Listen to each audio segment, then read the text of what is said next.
Peace, family. Welcome back to the Campaign TV Show. I am your host, Brother King Cam, and tonight we got a totally valuable, impactful show that we're going to be lined up for y'all tonight. And I just want all of y'all to remember to make sure that you like, share, and I want you to comment and engage because this conversation is going to be valuable. Conversation is going to be one that's very necessary, and it's going to be something that you're going to want to take notes and you're going to want to try to apply to your life. So as always, what we want to do is we want to engage and help and spread the word, making sure that we're getting this out to as many people as possible. Because if you've seen the flyer, then you see we're going to be talking about financial freedom in the pandemic.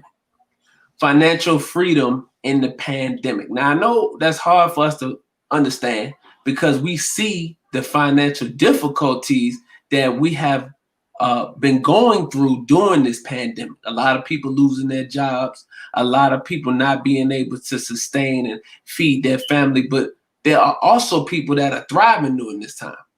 There are also people that have vehicles that are allowing them to make way and actually get ahead in this time. So what I have and who I have with me today is a very distinguished brother who is a wealth coach, who is an established author, who is an established entrepreneur, who's going to assist us with some tips and give us some value, how we can create generational wealth for ourselves. He has his own family business, things of this nature.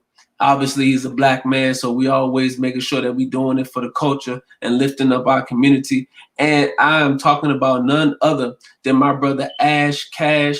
You can follow him on Instagram at AshCash. And brother, if you can go ahead and just let the people know who you are, if I left anything out and what you do. Yeah, no, I appreciate you, Brother King Cam. Yes, thanks for having me. So, I am AshCash, Ash Exantis, AshCash. I've been a financial coach or been in the finance world for over 15 years, former banking executive. So I've done everything in banking from teller, personal banker, private banker, branch manager, CEO of a credit union. Decided that I wanted to be more used to the community. And so as a wealth coach, working with clients that didn't look like me, that were not from my community, I decided to, Jay-Z once said, there's much bigger issues in the world I know, but I first had to take care of the world I know. Right. And so I decided that I wanted to be a wealth coach. And so I, wrote my first book. In 2009 called Mind Right, Money Right, 10 Laws of Financial Freedom. I've written 8 books. 4 of them have been bestsellers. I travel the country teaching people how to change their mindset in order to manage their money right. And I do it for the culture. I do it for the culture. And I'm a kid from Harlem, NYC, the St. Nicholas Project. So I want the listeners to understand. New York stand up. New York stand up. New York stand up, but not just that. But I'm not somebody who grew up with a silver spoon. I'm from the projects. You know what I'm saying? Low income. And I think that if we understand the game, we understand how to change our relationship with money. Instead of working hard for money, money needs to work hard for us. Yes. We'll be in a better position. Absolutely. And one important thing that you brought up was mindset. Understanding how to have the proper mindset in order to be able to do right by your finances. Have that mindset so that you can have a better mind and understanding for finances. So I'm a coach in the ABS tribe, in the ABS Institute in digital real estate. And that's one of the philosophies that we teach.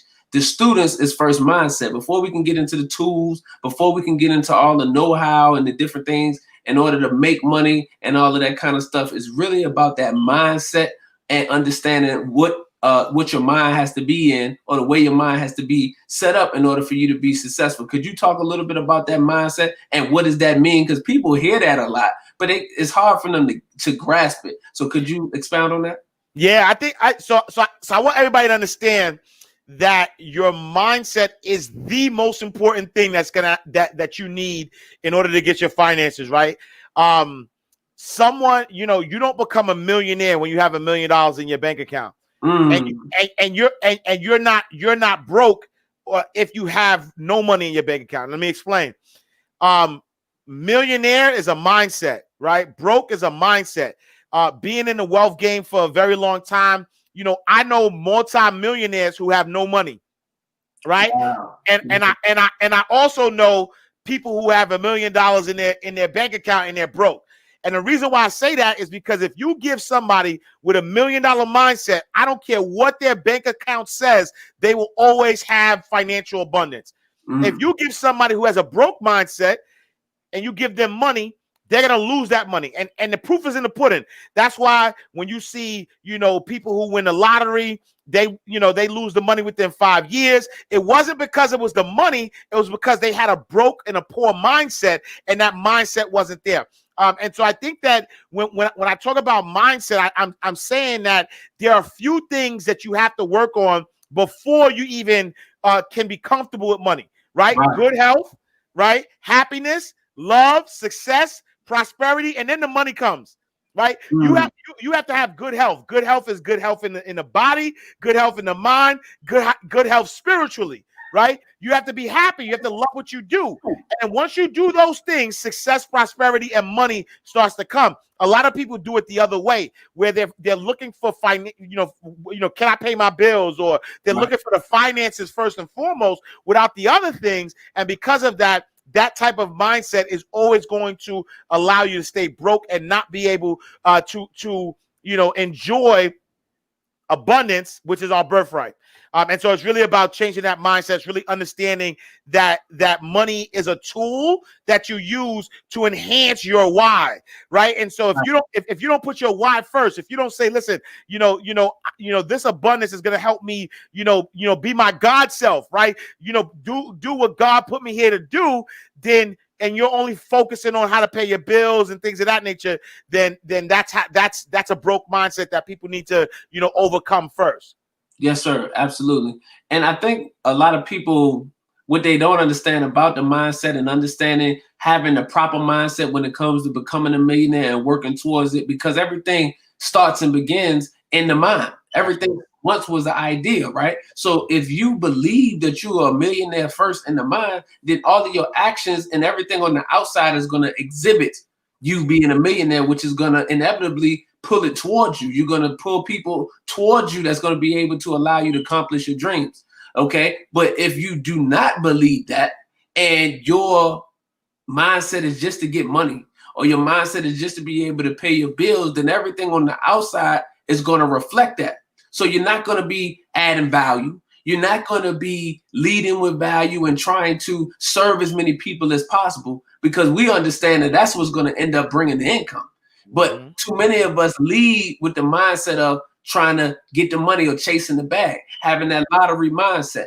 One of the things that I spoke with Ambassador Elliott, Stacey Elliott, Ezekiel Elliott's father, about was the lottery mindset that a lot of parents have when their children go to the league, or when they come into money, they automatically think that it's a lottery. It's a lottery type thing. So because of that, they deal with it in a way that's not smart. And again, the money be going in 5 years and things of that nature because they don't think that it's going to last.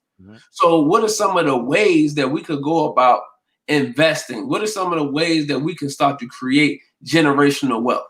Yeah, so I'll say this. So, in general, there are 4 types of people on this planet, right? You have consumers, you have producers, you have investors, and you have philanthropists, right? Most people are only one. Most people, they work hard for money, they make money, and then they consume, they buy things, and then that ends the cycle of money.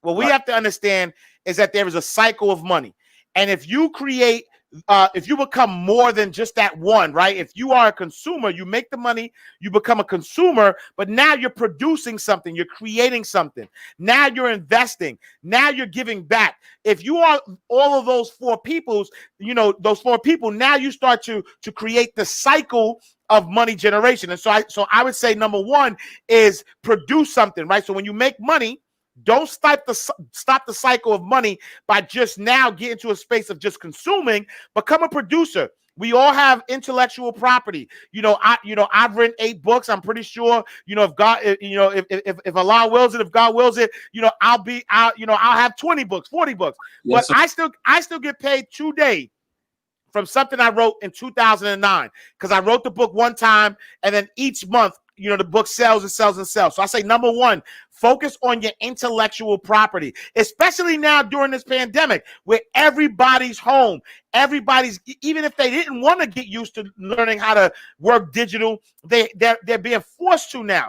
So create some type of digital product, create a book, use your intellectual property in order to create something that you create one time, right? You produce it one time, and you allow it to keep paying you over and over and over again. Number two, I would say invest, right? So investing could mean, investing in stocks, investing in mutual funds, investing in bonds. It could also mean investing in business, right? So not everybody's made to be an entrepreneur. And so you may know somebody who has a great idea, who has a great business, but needs just extra capital in order to push that business to the next level. So investing in a business, investing in real estate. I remember when I first left, corporate America and wanted to become an entrepreneur, I practically fell on my face because I wasn't ready. I was so used to the 9-to-5 that I didn't understand what it took to be an entrepreneur. And then so I, my wife and I decided to buy income producing property where we were renting that out, and in that renting it out, develop some money for us. So I say, whatever it is, make sure you're producing or investing, and then also giving back, right? Giving back also gets you in circles that help you circulate your money. Make sure that you're giving back as well. So consumer, producer, investor, and philanthropist, let's stop just being consumers and start producing stuff and investing. Absolutely. I think that's a beautiful point, because again, if you stop the circulation of money, then how is it ever going to ever circulate back to you, right? Absolutely. Because you constantly letting it go out the window, but it's never coming back. So you constantly have to figure out a way or work twice as hard to get more money circling back in. So I think that's one of the things that's key, is being able to circulate that money. Yeah, I want to show us this article that's dealing with the economic effects of COVID-19 and how it has impacted us economically. Because, and now let me know if you can see that. Can y'all see that? Okay. So this right here talks about Black Americans bear the brunt of the COVID-19 pandemic's economic impact. Now, I'm going to scroll down a little bit because it goes into everybody that was affected, how it's affected most Black Americans health-wise, but also how it affects us economically, okay? Because it says another more fundamental pre-existing condition which drives many of these health differences is this enormous differential in access to wealth. Black Americans constitute about 13% of the U.S. population, but they hold less than 3% of the country's wealth. And that means many African Americans can't afford to stop working and also have a harder time weathering unemployment and an economic crisis. It makes it glaringly visible a host of inequalities that existed prior to the onset of this crisis. William worries that the economic disparity between African Americans and the rest of the population is going to get worse. For one thing, employment. African Americans have a higher unemployment rate compared to the overall population, and African American job candidates are far less likely to get hired than white job candidates.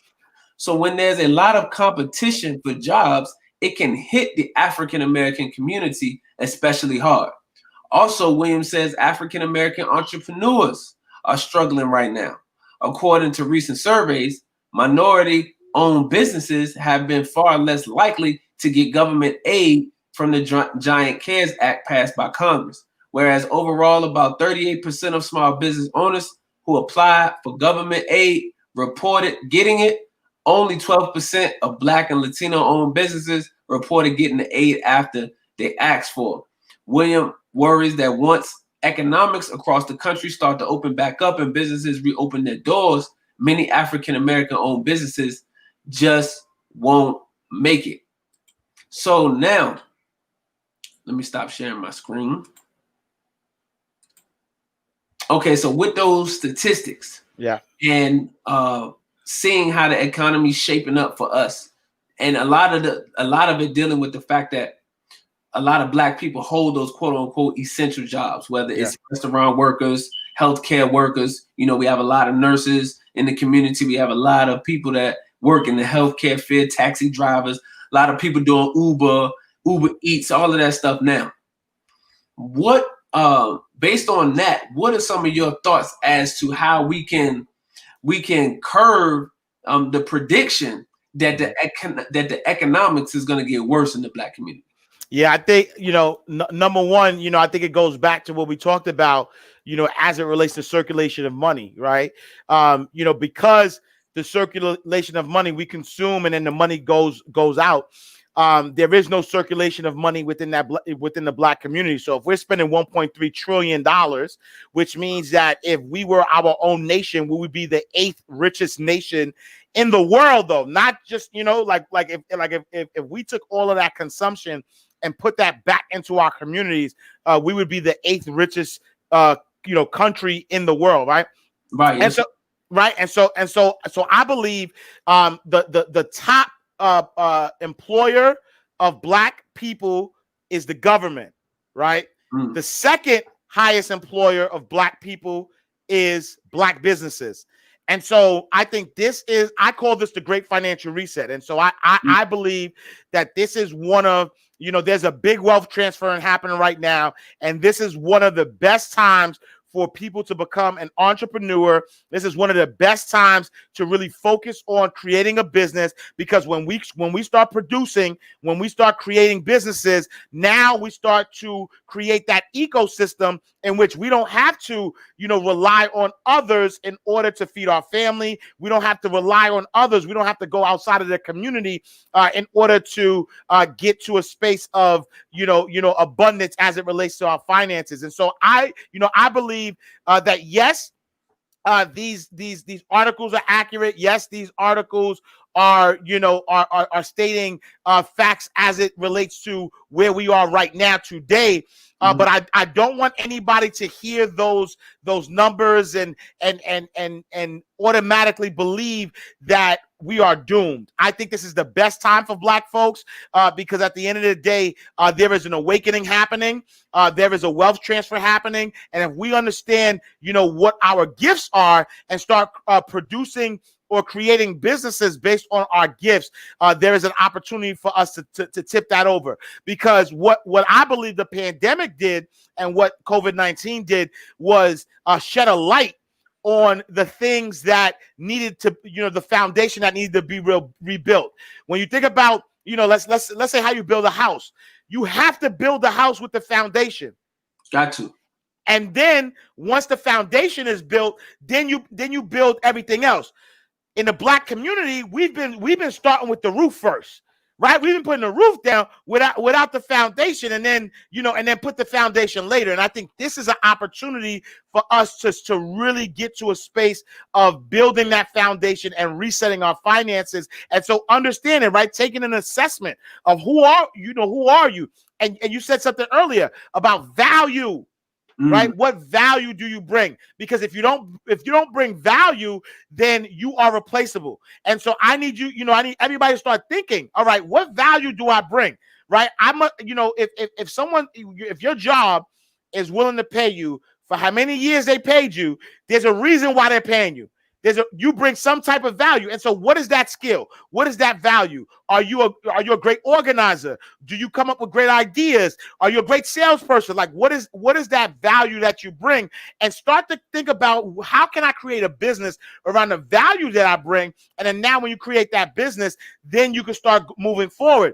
To your point about Black businesses being targeted the most. What happens is that a lot of Black businesses, specifically the brick and mortar businesses, like restaurants, barbershops, salons, things of that nature, they're providing, services for those within the community. But it's time for us to understand that our community is not just, where we reside. With the access to the internet, we have access to the world, and we need to start thinking on a global scale, so that way when something happens locally, we're not fully affected. So I think entrepreneurship is the key. But before you get there, you have to understand, what is your value and who do you serve? right? Because if you can't figure out what your value is and who you serve, then you're not going to be in a space of being able to create that business that's going to flourish. When you start thinking of only, how you're going to pay bills, then that's not going to work. So I do think that these stats are accurate because of where we are. Yes, we only have 3% of the wealth, but there's a wealth transfer happening. And so if we jump in front of that, we can really tip that scale in the opposite direction. Okay. Well, what if I was to ask you, what you keep saying there's a wealth transfer happening? Yeah. What does that look like? Because many people will say, okay, I don't see the wealth transfer happening, Brother AshCash. How is the wealth being transferred into, into my community or towards entrepreneurs? Like, help us paint a picture of that. For sure. Great question, right? So when you think about the wealth transfer happening, so number one, because of the pandemic, majority of businesses had to shut down, right? So not just in the Black community, in all communities, right? And so number one, the wealth transfer that's happening happens from a digital space, because now majority of the businesses were, brick and mortar, all of them were affected. If you go to New York City right now, the whole Fifth Avenue is probably boarded up, right? Because commerce wasn't happening in the brick and mortar. So number one, from a digital space, right? And it doesn't even have to be a Black business though, right? And so Dr. Claudette Anderson says, buy Black, sell to everybody. If we're just 13% of the population, there is no possible way that we're gonna build true wealth by only focusing on the 13%. To be honest, right? And so we have to figure out not just what the Black community needs.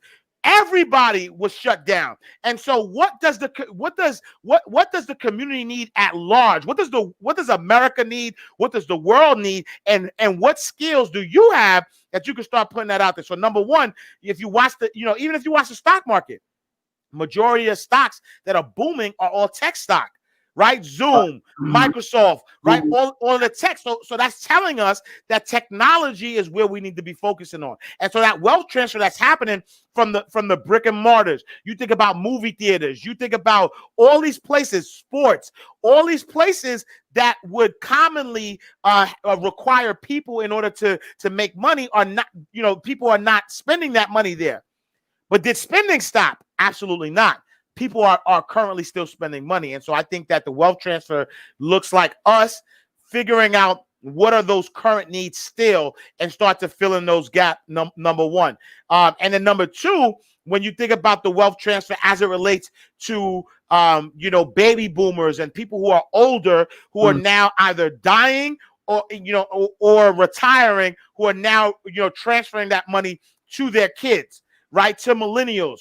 And so there is a big wealth transferring happening there. And so how could we put ourselves in front of that? Now this new generation of people who are going into, going into money now have, they're going to use that money for products and services. And how can we figure out what products and services they need so that they can spend the money with us? Absolutely. I think, I think that helped a lot of the audience kind of understand what the wealth transfer is now. Mm-hmm. So now you're talking about moving into a digital space. And one of my questions was, hold on. Oh, we see the business landscape changing. Yes. What type of skills should we be trying to acquire that will make us as valuable as possible in business and finance? So apply that to moving towards the digital space. For sure. So number one, I would say understanding what blockchain is, understand digital currency, right? And the reason I say that is because a lot of times when people think about, cryptocurrency, they think about Bitcoin, right? They think about blockchain. That's the first thing they're thinking about. But the blockchain technology is going to affect every single industry. It's going to affect real estate. It's going to affect healthcare. It's going to affect, our everyday things that we do. And so number one, I would say focus on, understanding what blockchain is, understanding digital currency. I also will say number two is that as you're even if you had a brick and mortar business before, or you worked for one, that need, like whatever you did in that business, that need did not go away. So if you had a restaurant, people still need to eat. Yeah. If you were, if you worked at a movie theater, people still need to be entertained. If you worked at a clothing store, people still need to buy clothes, right? If you were doing, travel, people still want to travel. And so how can you figure out, now that this need is still there, how can I provide that need in a way that gets to the people directly? And so that's the other skill that I would say people to figure out is these needs that people had before did not go away. They're just being delivered differently. And I'll give you an example. As I'm a financial educator, people need to learn how to manage their money.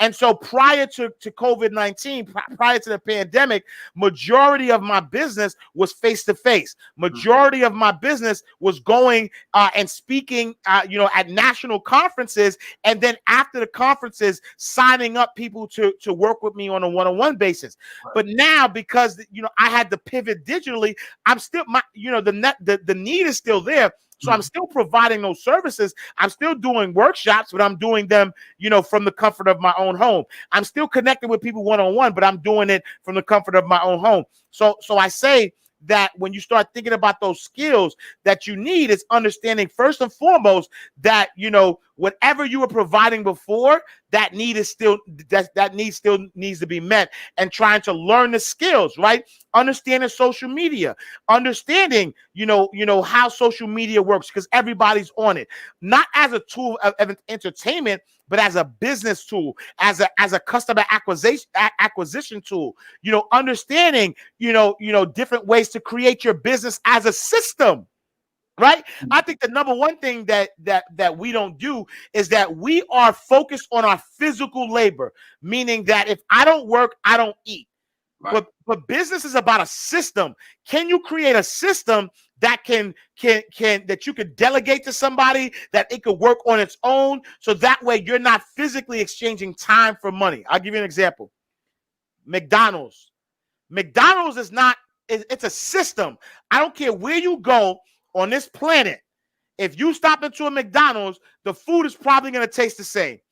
Airbnb, that is a system. They created a system where they are bridging the gap between people who have property and people who need to rent those properties. Right. Uber is a system that's bridging the gap between people who have cars and people who need to get places.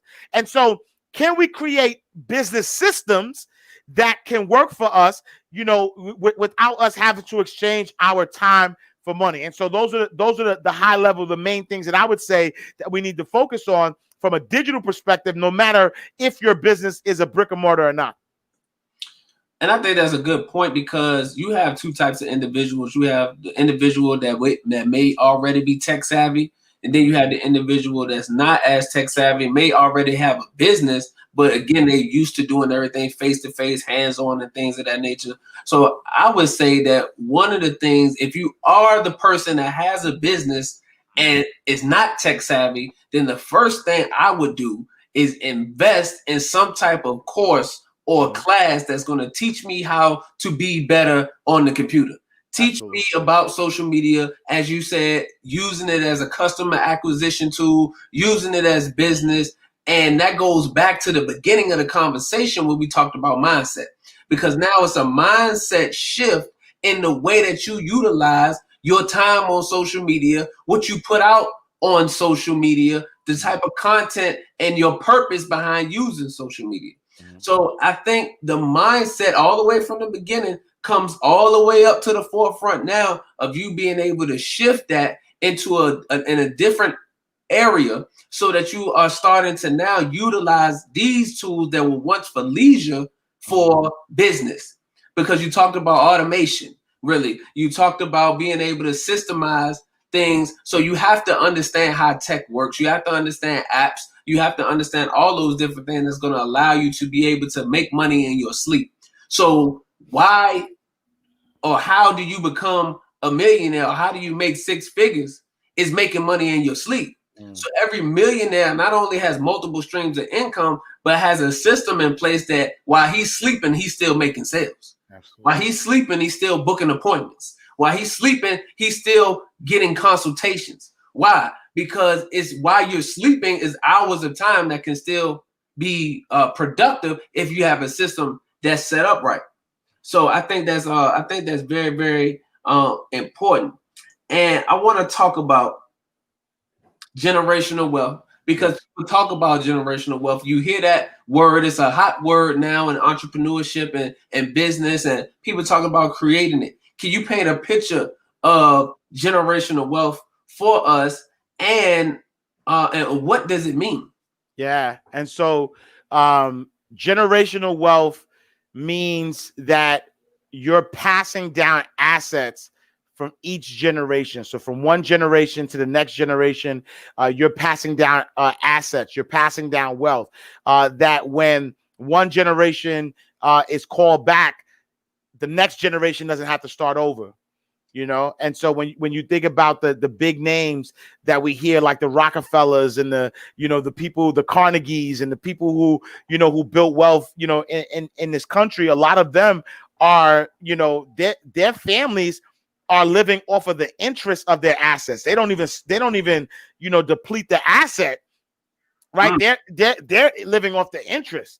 Right. And so when we look at that Forbes list and we look at families that keep making a Forbes list over and over and over again, they created a system where, their money is sitting in a bank somewhere, their money is invested somewhere, and they don't even touch the principal, the original money that was put in there. It's the interest that's keeping them, keeping their family wealthy. And so generational wealth is about, creating assets, in your family, and having those assets pay you over and over and over again. And that happens throughout your generation. The sad part about it, though, is that a lot of times people don't have, and this is not even just Black.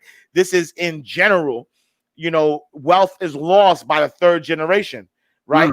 The first generation works hard.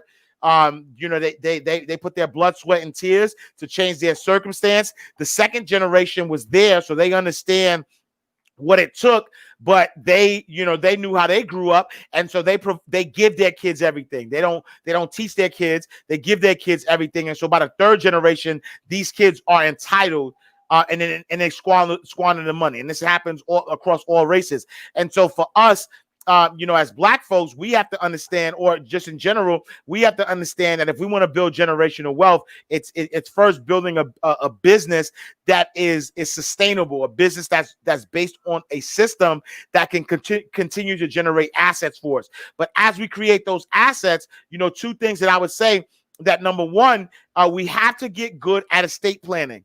Right. And what is estate planning? Estate planning is just saying, am I creating a trust?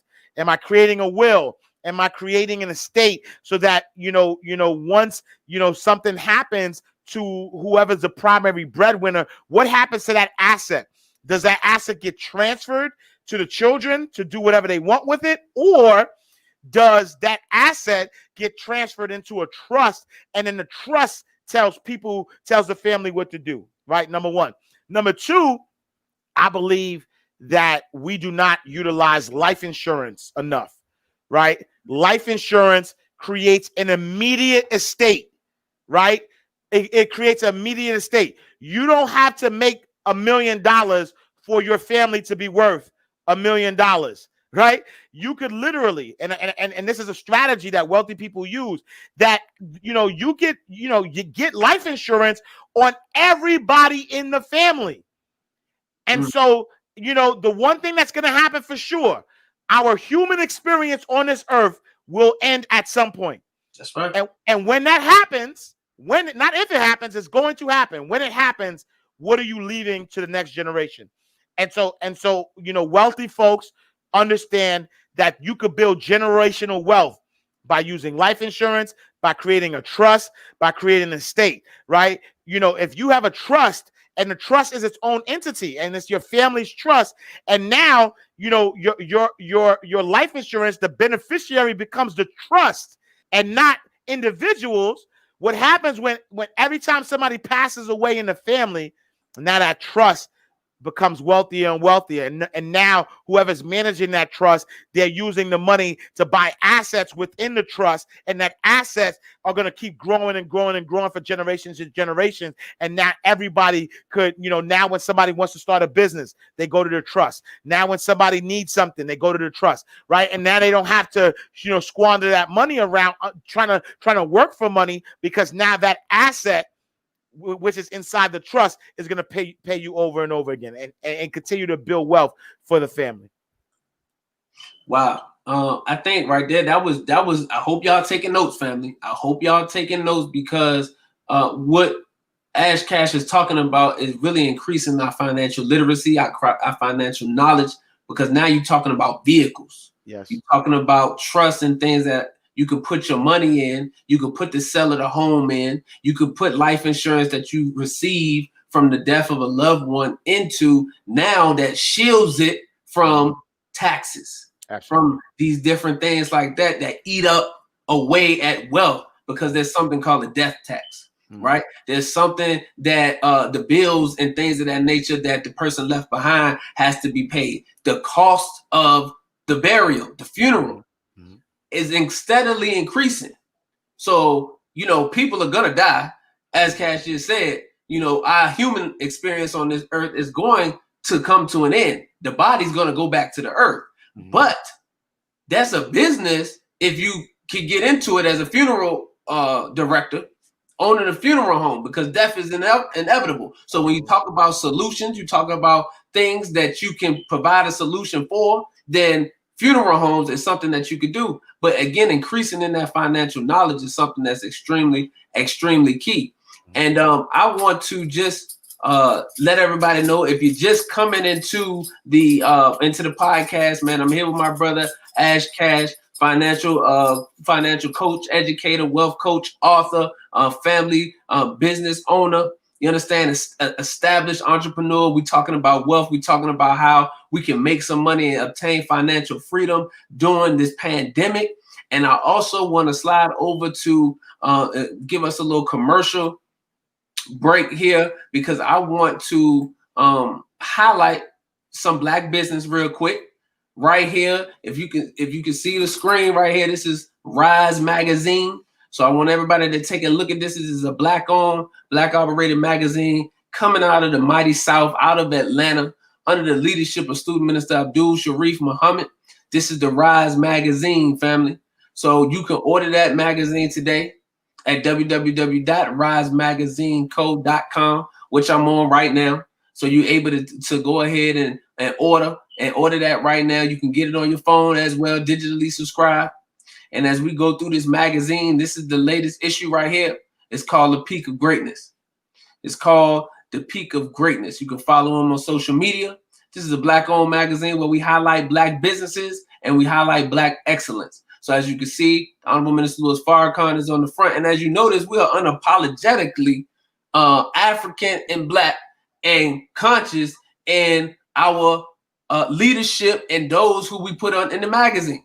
So, some people might not think that the minister going on the magazine. Well, Rise Magazine, the minister's going on the magazine, because we understand what he's done for our community, what he's done for people like myself, people like Cash, people like all of us that have been affected and increased in knowledge from the Honorable Mr. Louis Farrakhan. And then you see we have the Most Honorable Elijah Muhammad in the magazine. We have an article for him. We have How to Eat to Live, Black-owned farms, because we understand that health is wealth. As Cash mentioned earlier, we got to be on top of our wealth. Absolutely. Brother RZA came through a couple of weeks ago in Atlanta, supported Supreme Spring Water, which is a Black-owned water company coming out of Atlanta as well. Student Minister Sharif and the 10,000 Feelers, which is a community patrol and community program. So we have all that listed here in Rise Magazine. We have different articles that are giving us the history of the Nation of Islam. We have our brother Chadwick Boseman, who passed away. We have an article dedicated to him, the minister talking about owning land. You understand? We have our beautiful, beautiful Black sisters, our women, that are the first divorced and last married. So we have to uplift our Black women. If don't nobody else uplift them, then we have to uplift them. So we have our Black women in here and all sorts of Black excellence that you can go ahead and take a look at by purchasing your Rise magazine today. So I just wanted to put this in there for us to be able to take a look at and understand that Black media is on the rise, positive Black content is on the rise. So this is what we are doing, family. And you can go ahead and get your Rise magazine today. And that's right, coming out of Atlanta, Georgia. So again, family, we here with my brother AshCash. So tap in, make sure you like, share, comment, engage. Anybody, if you're trying to get some tips on business, man, we giving it up right here. So we talked about generational wealth. We talked about some financial literacy. Now we talked about the landscape of business moving towards a digital landscape. Now, oftentimes we hear that in times of chaos and war, people make money. Absolutely. We hear that and we learn that through these different pandemics and things of that nature, people are making money. Okay. So for those who are not that familiar with that or want to know more about that, what does that mean and what does that look like? How can we begin to take advantage of times like this? Yeah, no, absolutely. So you think about the Great Recession of 1929. There were millionaires and billionaires made there. You think about as recent as 2008, right? I named Uber, Airbnb, right? These are all businesses that actually they were started during a recession. We don't realize that, but these were businesses that were started during a recession. Because what happens when there's a recession, everybody's trying to figure it out. And so we are in a space right now, with this pandemic that's happening, everybody's trying to figure it out. You have brick and mortar businesses, you have entertainment, you have sports, you have, all of these different businesses that are trying to figure it out.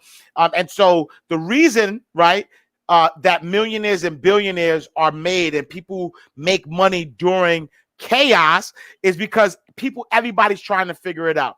And the person who is willing to be most innovative in a time of chaos is the person who is going to excel. Because the great thing, and this is why I love being Black. This is why I love, coming from where I come from, right? I remember going into corporate America and working at the bank, coming from a low income perspective. I had nothing to lose.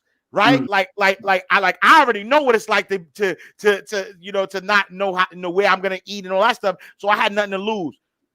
So my level of hunger was harder than my coworker who always knew what it was like, right, to be abundant and to have monetary abundance. And so they were chilling.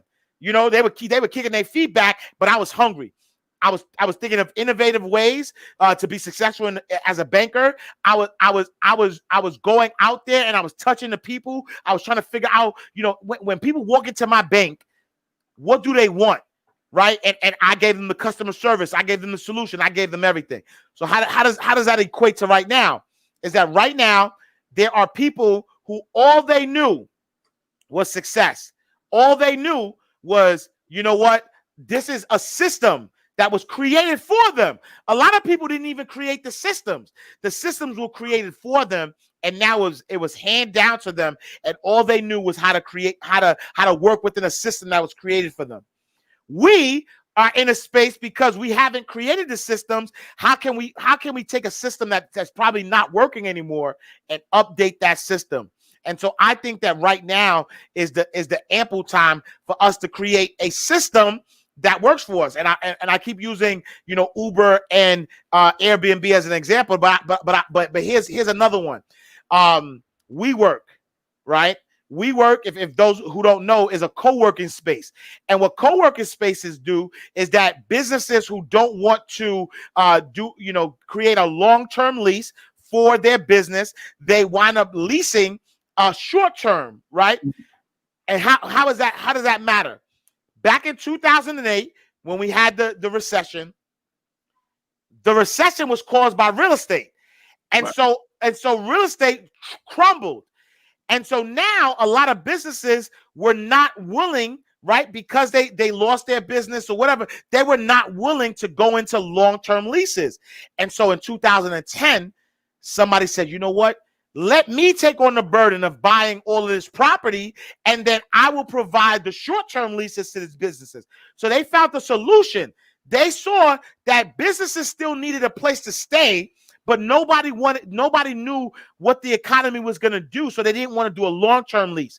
And because the real estate business was built off of long-term leases, real estate folks were like, no, I can't give you a short-term lease. I can't let you go month to month. And somebody says, okay, you can't do it. I'm going to create a business that does that. And so I say this to say is that while everything is in chaos, we have to figure out what is our skill set, what do we bring to the table, and how do we make it better? How do we find a solution to the problem? And if we do that, if we're the first to do that and we figure it out, then that's how we're going to build this wealth during this chaotic time. Wow. That right there was a good example for people to really look at. Again, Uber, Lyft, all of these different things are good examples to look at because it's about solution based. And everything that I've been taught is an entrepreneur is the one who comes to solve the problem, and that is the business. So you have a problem, insert the entrepreneur, which is the solution. You figure out the solution, that becomes your business. Mm-hmm. That becomes your business. But let's kind of go back to mindset. Yes. And understanding your purpose and how to go about understanding your purpose. Yeah. What are some tips that you could give to people who know they want to go into business, they think they want to go into business, but they don't necessarily know what their purpose is? So, and some things to get their mind together. So how could you help them with that? Yeah, I would say number one, making a self-assessment of who you are, because I would tell you that your treasure is within you, right? I have always been somebody that people come to for advice. I have always been the person that could take a big complex situation or a complex idea and break it down so people could make it digestible and make people understand. So that's why I was good in the banking world. That's why, I thrive as a financial educator. That's why my books sell, off the rack, because I take concepts that people need to learn and I break them down. That's not something that's new, right? I've been that way ever since. And I think that number one is taking that assessment. Who are you, right? Because number one, if you don't know who you are, then it's not going to be possible for you to serve. Because if you don't know who you are, right, guess what's going to happen? You're going to watch somebody else's journey and you're going to say, you know what? This person is making money doing that, so I'm going to go that way. Right. Then when that doesn't work for you, you're going to say, nah, this person over here is making money, and so let me go this way, right? No, you are uniquely made. You have something in you that nobody can't do. I don't care how many people are on this earth. There is only one AshCash that's on this earth. There's no, I don't care if what you're doing is similar to what I do. There's only one AshCash on this earth, because I operate in my God self. I know who I am, and I operate that in that every single day.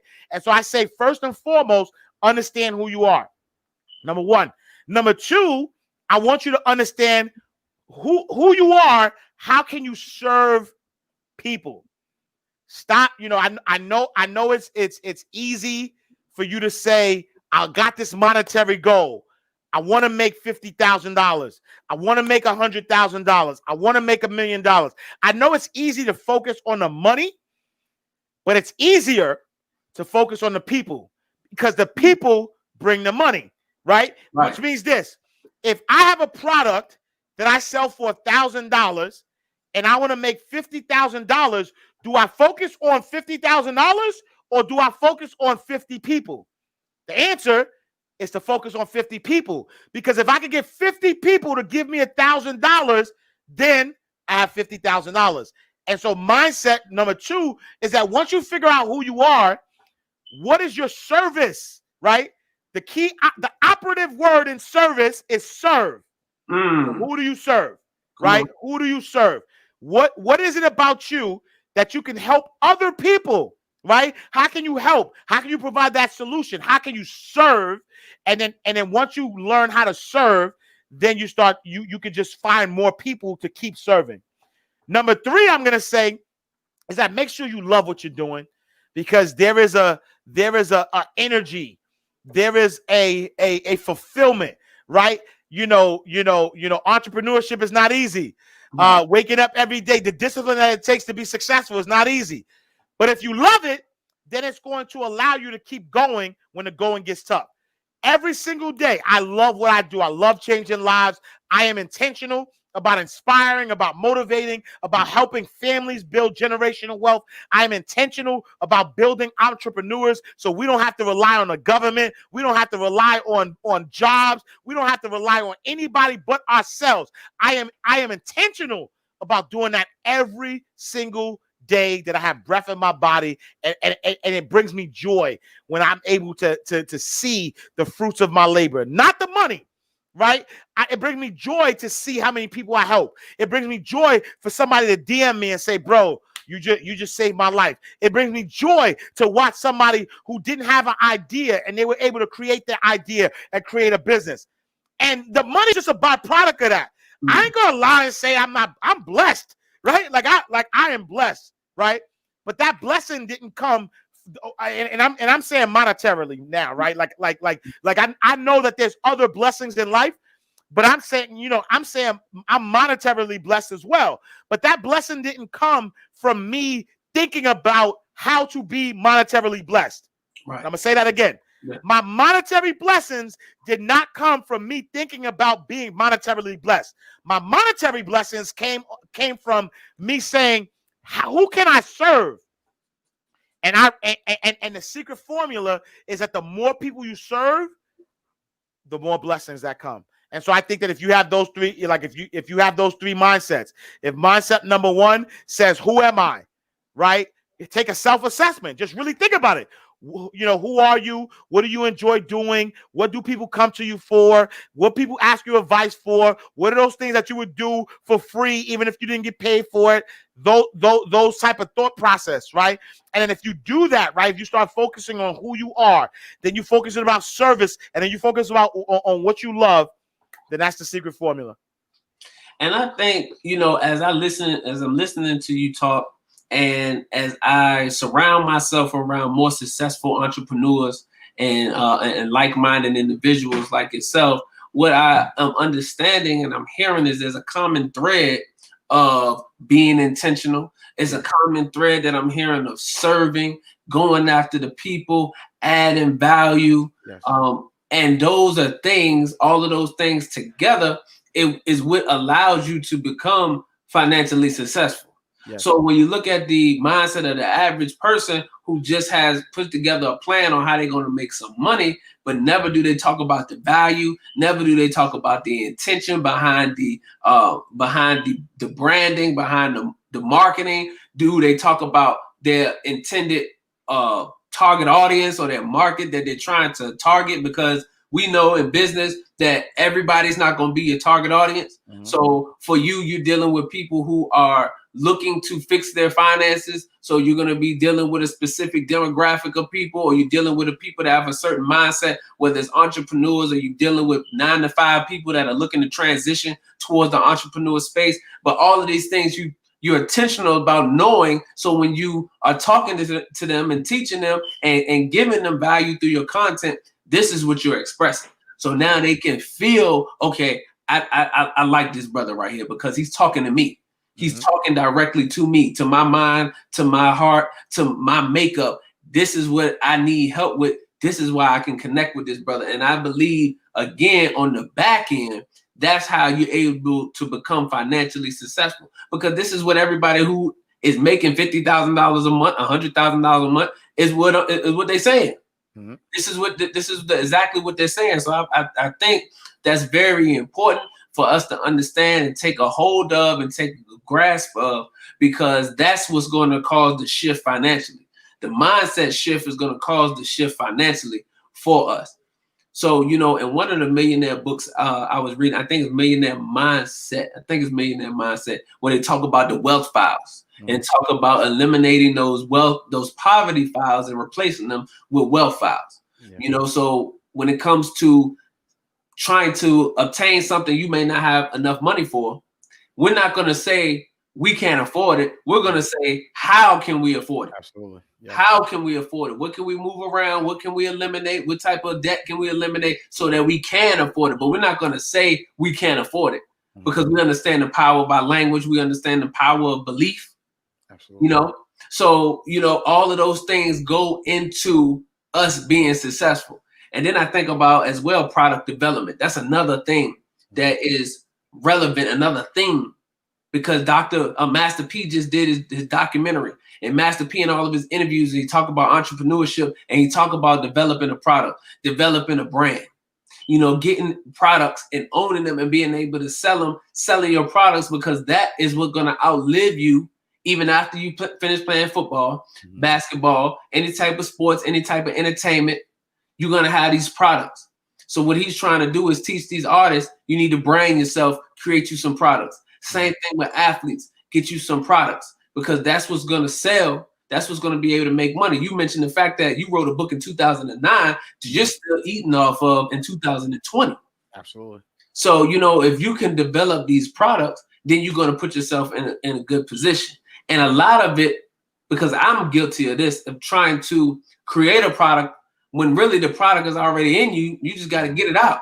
Absolutely. Your unique experiences, the knowledge that understanding yourself, so you're able to, like you said, being the one that somebody already come to for advice all of the time, being able to solve problems, break down complex things, make them simple and digestible for the people. So all of these things are what's key and necessary for the mindset shift that's going to allow you to break out financially. So, we getting this understanding. We sitting here, we say, okay, AshCash, you hit us with the mindset. We know we got to shift mindset. We know we got to start thinking rich and stop thinking poor. Yes. We know we have to educate ourselves financially, learn about estates, learn about trust, and learn about life insurance, So we got to level up our thinking here. It can't just be about the now. We got to think about the future, 10, 20, 30 years down the line. Okay, so we got that. We understand we got to get product development. We got to understand the new space that business is moving into digitally. You have a book called Self-Publishing Secrets that talk about how to make 4 figures in monthly passive income as a published author. How can we, if we're interested in getting one of your products that you have here, how can this help us on our journey in entrepreneurship? Yeah, no, for sure. And thank you for that, because I believe wholeheartedly in publishing books. I think that books are, I read Think and Grow Rich every year. That's one of my favorite books. I read it every year. Napoleon Hill died in 1929, and it's 2020, almost 100 years later. And that book is still a #1 bestseller. So I'm a big fan of books. Self-Publishing Secrets is available on passive. If you go to my website, IamAshCash.com, you'll see all of my stuff there. But if you also follow me on Instagram, I have a link in my bio. But if you go to passiveincomeFromBooks.com, that you could tap into the self-publishing secrets, because and that's the other thing I don't think people understand. There's only one Brother King Cam, right? And Brother King Cam has a lot of information in him that people are going to resonate with, right? And so why not introduce people to Brother King Cam by having that book that talks about what is his philosophy? And guess what the book is going to do? The book is not going to open people up to the other products and services that you provide, the other products and services that you offer. And so when somebody says, they pick up a book by AshCash, I'm introducing them to me. Now they get acquainted with me, that now they know me, and it's a low hanging fruit. Right? Like it's a $10 to $20 product that somebody buys to test you out, right? You go to a mall and there's a sandwich shop that has a new sandwich. They don't just say, hey, come buy this sandwich. They take that sandwich, they chop it up into bitsy pieces, and everybody who walks by, they say, hey, you want a sample? Hey, you want a sample? Hey, you want a sample? Right? And so your book, whether it's an ebook, whether it's a published book, your book is your sample, and you're giving people for a low price. whether it's $1, whether it's $10, whether it's $20, you're giving somebody a sample of you and your products, and then eventually they'll scale up and get the other products and services that you offer. And so Self-Publishing Secrets is available, passive income from books.com, or if you go to IamAshCash.com, all of the links to everything I offer is there as well. Yes, sir. Yes, sir. Well, we are coming to the end of the show, family. Again, we are right here with my brother, I am AshCash, who is a is for the culture, wealth coach, financial coach, entrepreneur, author, all of those good things, and giving us a lot of game, a lot of value about how we can now move into the space of entrepreneurship, and gave us some actionable steps. That's the beautiful thing about talking to a brother that's actually doing it, right? Because you have a lot of these so-called gurus and things of that nature that you can't really get in contact with. All you see is them online, but you never really have the ability to talk with them. Even at the conferences that they promote, they're not necessarily there, right? So when you have a brother like AshCash that is doing exactly what he's teaching about, then it's a different feel, it's a different passion, it's a different energy, and you can feel the authenticity in what this brother's saying. So, it's a beautiful thing. So we just want to thank him for lending us his time, lending us and giving us his valuable information. How can the family keep up with you? How can they find you on social media, all your platforms, your websites? I know you just gave us the website for the self-publishing book, but just give us everything so they can tap in. Yeah, for sure. And again, thank you, Brother King Cam, for the platform to be able to talk to the people. My website is IamAshCash.com. I'm on all social media platforms at I am AshCash. So that's Facebook, that's Instagram, that's Twitter. I spend a lot of time on Instagram, so I am AshCash on Instagram. And a light flex, I'm Googleable as well. So if you like, yo, I don't understand this guy talking too fast. He from up north. He talking too fast. Well, just Google AshCash and all my stuff will pop up as well. Yes, sir. So again, man, we are thankful. We're honored, brother, and we appreciate you for coming on the show, man, and this and blessing us, man. So we're gonna be catching up with you. Make sure y'all tap in with my brother, man. If y'all get that knowledge, get that wealth, get that understanding, and we gotta support Black business. So whether it's anybody that you see doing it for the culture, that has that spirit of a servant, very humble, man, you want to make sure that you patronize and you want to use the knowledge, man, and circulate it in the community. So we appreciate you, brother, for coming on. Thank you, family. And this is it, man. This is the Campaign TV Show Podcast, bringing value once again to the culture. So see you next time. Peace and blessings. Peace.